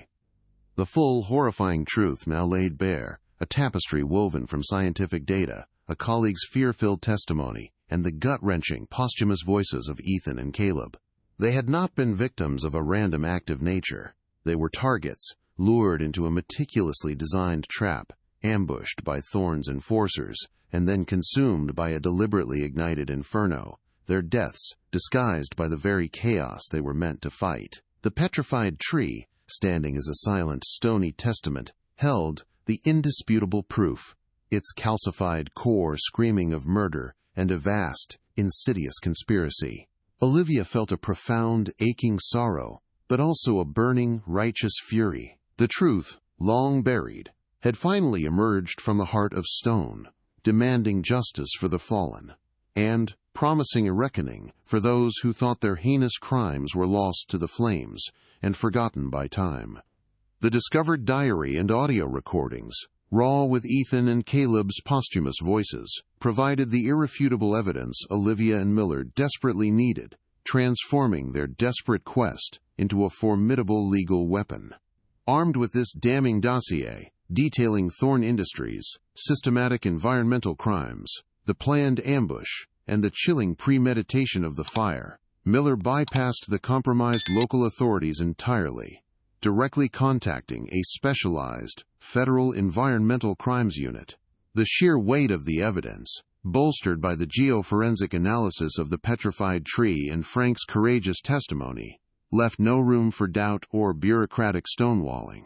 The federal agents, unencumbered by local political pressures, immediately recognized the gravity of the conspiracy, mobilizing swiftly and decisively. This was no longer a local tragedy. It was a federal case of environmental terrorism and double homicide, meticulously planned and ruthlessly executed, demanding justice on a scale that transcended local boundaries. The silent scream of the petrified tree had finally found its echo in the halls of federal justice, demanding retribution for the fallen Rangers and the desecrated wilderness. The dawn raid on Thorne Industries, corporate headquarters, and various regional facilities was swift and overwhelming. A synchronized operation coordinated by multiple federal agencies. Helicopters buzzed overhead, their rotors thrumming a grim symphony of impending justice, as tactical teams swarmed the sprawling complex. Documents were seized, servers were impounded, and key personnel, including high-ranking executives and security contractors, were apprehended, their faces a mix of shock and dawning dread. The evidence collected from Ethan and Caleb's hidden legacy, combined with the forensic data, provided the federal investigators with a precise roadmap to Thorne's illicit empire, exposing decades of environmental devastation and calculated human rights abuses. The meticulous planning of the Rangers, despite their tragic end, had laid the groundwork for this monumental takedown, their voices now resonating through the cold, stark reality of federal handcuffs and court summons, a powerful testament to their enduring fight against corruption and greed. Mr. Sterling Thorne himself was arrested at his opulent lakeside estate, a stark contrast to the ravaged wilderness he had so casually exploited. The polished facade of the philanthropic magnate crumbled instantly, replaced by a raw, unbridled fury as federal agents, armed with search warrants, systematically dismantled his carefully constructed world. His initial arrogance, a lifetime of believing himself untouchable, quickly gave way to a cold, calculating defiance, his eyes burning with a dangerous mix of disbelief and simmering rage. He maintained his innocence, vehemently denying any involvement in the Rangers, deaths, or the environmental crimes, attempting to deflect blame and leverage his extensive network of legal and political connections. However, the sheer volume of irrefutable evidence, meticulously compiled by Olivia and Miller, and now corroborated by federal investigators, rendered his denials hollow, trapping him in a web of his own making, a gilded cage he could no longer escape, as the truth of his monstrous deeds finally closed in. The legal battle was protracted and fierce, a high-stakes war waged in the courtrooms and through the media.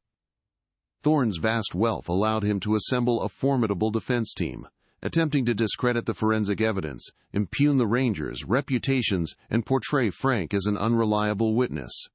They argued the petrified tree was a natural anomaly, the recordings fabricated, and the fire a tragic, uncontrollable act of nature. However, the federal prosecution, bolstered by Olivia's unwavering resolve and Miller's meticulous presentation of the original inconsistencies, systematically dismantled the defense's arguments. Dr. Eris Thorne's expert testimony on the petrification process and the embedded evidence was unassailable, while the authenticity of Ethan and Caleb's recordings was forensically verified, silencing any doubts. The sheer weight of scientific truth, combined with the human element of loss and betrayal, created an undeniable narrative that resonated deeply. The trial finally brought to light the chilling truth about the supposed informant. It was revealed to be a high-level security contractor, a man named Elias Vance, working directly for Thorne Industries, who had meticulously orchestrated the ambush under Thorne's direct orders. Vance, who later turned state's evidence in exchange for a reduced sentence, testified that he had lured Ethan and Caleb to the specific location under the guise of delivering crucial documents, only to have them ambushed by Thorne's elite security detail. The plan was to incapacitate them, seize their evidence, and then use the specialized accelerant to ignite the wildfire, ensuring their complete disappearance and the obliteration of any incriminating traces. The petrified tree, with its frozen evidence of struggle and the embedded locket, became the silent, stony witness that corroborated Vance's harrowing testimony, forever etching the true horror of that day into the public record, transforming a natural disaster into a meticulously planned execution.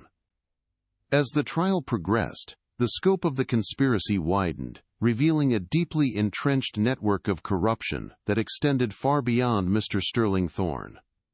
Local politicians, high-ranking law enforcement officials, and even a few seemingly respectable community leaders were implicated, their complicity in Thorne's illicit activities exposed through financial records, intercepted communications, and the testimonies of lesser associates seeking plea deals. They had systematically obstructed the original investigation, buried evidence, and used their influence to protect Thorne's empire, benefiting financially from the environmental destruction and the Rangers' silence. This revelation sent shockwaves through the community, shattering public trust and exposing the insidious reach of greed, forcing a painful reckoning with the dark underbelly of power that had allowed such heinous crimes to remain unpunished for nearly a decade, a chilling indictment of systemic moral decay. Frank, his face a mask of profound relief and sorrow, delivered his testimony with unwavering conviction, detailing the threats in the Rangers, increasing fear, his voice a powerful, authentic echo from the past. His courage, overcoming years of self-preservation and deep-seated fear, was a pivotal moment in the trial, solidifying the narrative of premeditation and providing a human face to the overwhelming system the Rangers fought against. The local community, initially hesitant and divided, slowly rallied behind Olivia, their collective anger and sorrow transforming into a demand for justice. The truth, raw and undeniable, forced them to confront the silent complicity that had allowed Thorne's empire to flourish, initiating a profound process of introspection and a renewed commitment to environmental protection and ethical governance, a powerful social consequence of the Rangers' enduring legacy. The full extent of Thorne Industries' environmental devastation was finally laid bare through expert testimony and undeniable photographic evidence. Vast tracts of ancient forest, once vibrant ecosystems, were irrevocably scarred by illegal clear-cuts, their ecological balance shattered. Pristine rivers and streams, once teeming with life, bore the toxic signatures of industrial waste, rendering them barren and lifeless. The economic and ecological impact was staggering, a grim testament to decades of unchecked greed. In the wake of Thorne's conviction, a massive, federally funded environmental restoration initiative was launched, a monumental undertaking to heal the ravaged land. It was a long, arduous process, but it began slowly to mend the wounds inflicted upon the wilderness, a tangible consequence of the Rangers' sacrifice and a beacon of hope for future generations. a quiet testament to nature's enduring resilience. For Olivia, the conviction of Mr. Sterling Thorne and the exposure of the conspiracy brought a profound, albeit bittersweet, sense of closure.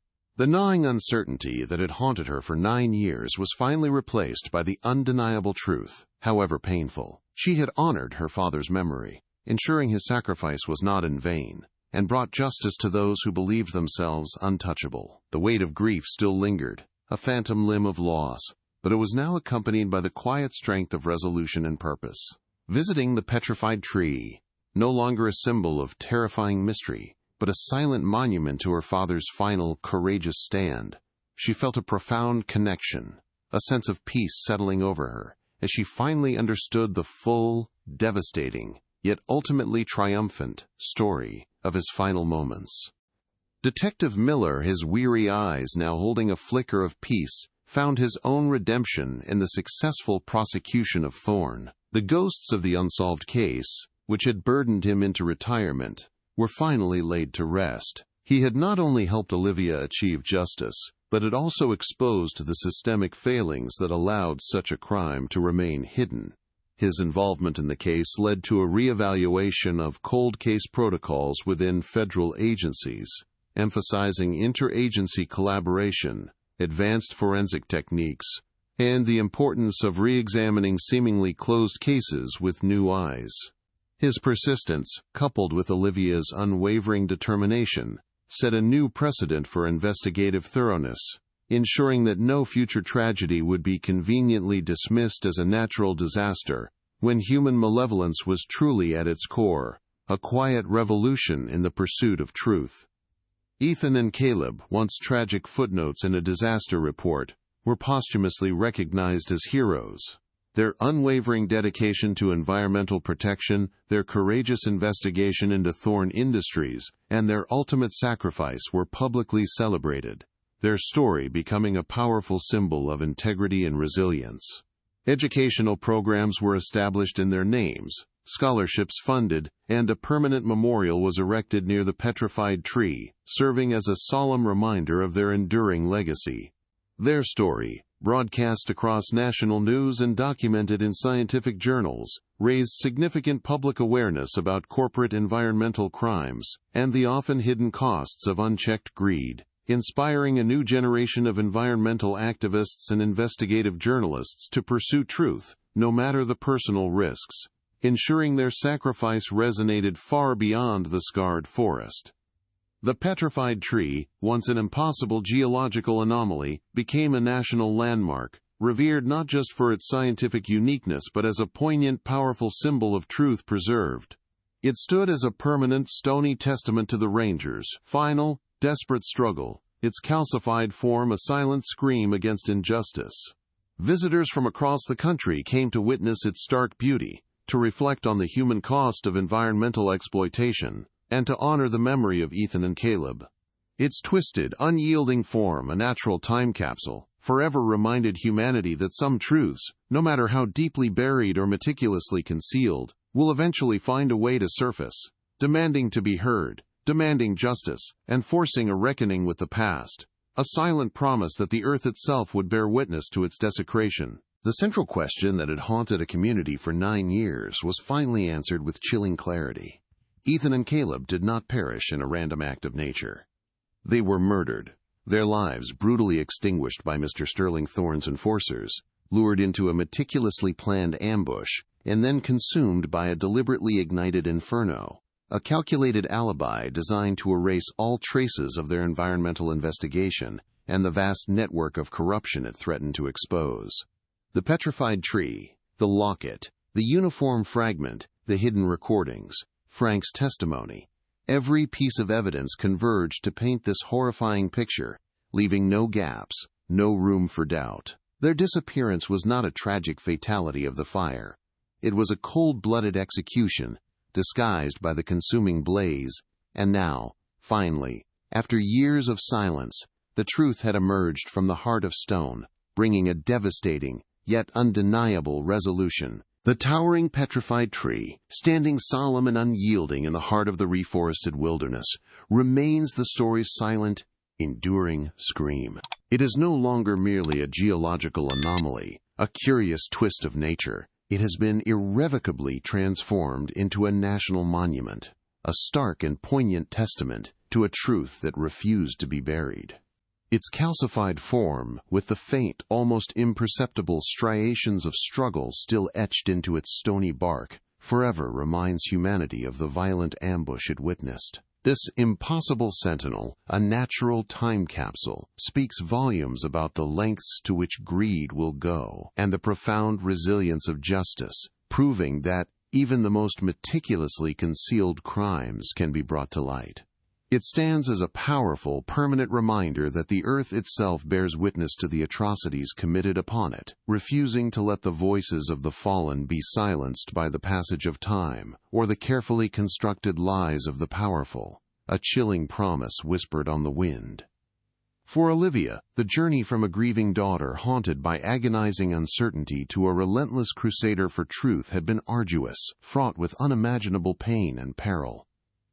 The conviction of Sterling Thorne and the exposure of his vast, insidious network did not erase the decade of sorrow, nor did it bring her father back, but it finally, profoundly, quieted the gnawing questions that had consumed her very being. She carried the scars of her quest, but also an unshakable inner peace, knowing she had honored Ethan's memory, not just with tears, but with an unwavering pursuit of justice. The locket, once a symbol of agonizing loss, now rested in her hand as a tangible connection to his final, courageous stand, a relic of love and an enduring reminder of a truth hard won. Her resolve, forged in the fires of grief and determination, became a beacon for those still seeking answers in their own shadowed pasts. Detective Miller, a man once burdened by the specter of an unsolved case that had followed him into a weary retirement, found profound redemption in the unearthing of this long-buried truth.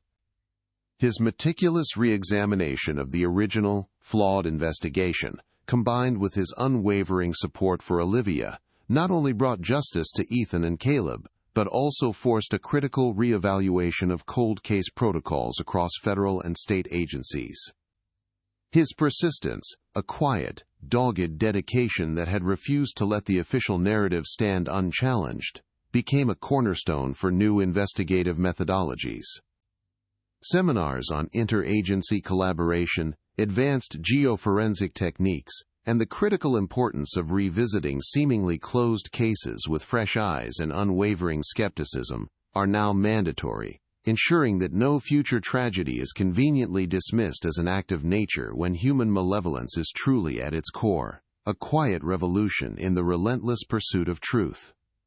Ethan and Caleb, once tragically relegated to a brief, somber footnote in the annals of a devastating wildfire, were posthumously elevated to the status of national heroes, their names now synonymous with environmental integrity and unwavering courage. Their story, broadcast across national news outlets and meticulously detailed in investigative documentaries, transcended mere tragedy, becoming a powerful symbol of dedication to public service and the relentless fight against corporate greed. Educational programs focused on ecological preservation and the ethics of corporate responsibility were established in their names, scholarships funded for aspiring park rangers, and a permanent, beautifully sculpted memorial now stands proudly near the Petrified tree, a solemn reminder of their enduring legacy and the profound cost of protecting the wild. Their sacrifice resonated far beyond the scarred forest, inspiring a new generation to stand vigilant against injustice. The wider societal impact of the Thorne Industries scandal was immense, shaking the foundations of communities once seemingly beholden to economic giants. The systematic exposure of deep-rooted corruption, implicating not just the magnate but also local politicians and law enforcement officials, ignited a public outcry for greater transparency and accountability. Citizens, once silenced by fear and economic dependency, found their voices, demanding reforms in environmental regulations and stricter oversight of industrial operations. The case served as a stark, undeniable reminder of the hidden costs of unchecked greed, fostering a renewed appreciation for the often underestimated role of dedicated public servants like Ethan and Caleb. It spurred a national conversation about the delicate balance between economic development and ecological preservation, prompting legislative changes aimed at protecting both the environment and those who bravely defend it. A powerful, lasting consequence of a truth violently unearthed. The Pacific Northwest wilderness, though still bearing the deep scars of the 1995 Inferno and Thorn systematic destruction, has slowly begun its long, arduous process of healing. Under the guidance of massive, federally funded environmental restoration initiatives, the once barren clear-cuts are slowly reforested, the poisoned streams gradually purged of toxins, and wildlife cautiously returns to reclaimed habitats. The petrified tree, standing as its silent, stony heart, serves as a poignant reminder that while nature can be wounded, its resilience is profound, capable of reclaiming what was lost, albeit over decades. It is a symbol of hope, a testament to the enduring power of recovery, but also a stark warning.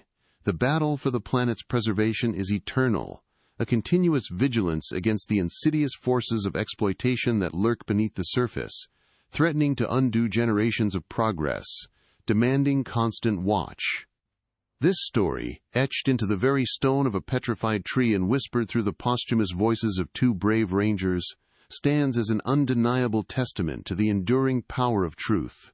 It reminds us that some secrets, no matter how deeply buried beneath layers of ash, time, and calculated lies, possess an inherent unyielding force that will inevitably find a way to surface. The universe, in its own mysterious way, sometimes conspires to reveal what was meant to remain hidden, using an impossible natural phenomenon as its unlikely instrument of justice. It is a chilling yet comforting thought that even when human systems fail, when justice is deliberately obstructed, the very earth can become a witness, holding on to the evidence until the time is right, until a determined few are brave enough to listen to its silent ancient scream, ensuring that no crime truly remains forgotten. The tale of Ethan and Caleb, of Olivia's relentless pursuit, and of Detective Miller's quiet redemption resonates far beyond the charred remains of a forest and the walls of a courtroom. It is a powerful narrative about the human spirit's capacity for both profound malevolence and extraordinary resilience. It is a stark reminder that the fight for truth and justice is rarely a simple, straightforward path, often fraught with danger and requiring immense personal sacrifice. But it also illuminates the unwavering hope that even in the face of overwhelming power and systemic corruption, the courage of a few, fueled by love and a burning desire for what is right, can ultimately pierce through the deepest darkness. Their story is a beacon, reminding us that vigilance is eternal, and that the echoes of injustice, though silenced for a time, will always demand to be heard. The petrified tree stands today, a silent, stony sentinel, its form a permanent testament to the brutal truth it once held captive. It is a chilling reminder that the wilderness, so often perceived as a realm of untamed beauty, can also be a witness to profound human darkness, a silent keeper of secrets that defy natural explanation. But more importantly, it is a monument to the enduring hope that even the most heinous crimes, buried under the chaos of natural disaster and years of deliberate cover-up, will eventually yield their grim secrets, forcing a reckoning. And as the wind whispers through the reforested pines, one question lingers: what other truths does the earth hold, waiting for the right moment, and the right determined soul, to finally bring them into the light? This was just one story, but it was merely the beginning of understanding the silent witnesses all around us,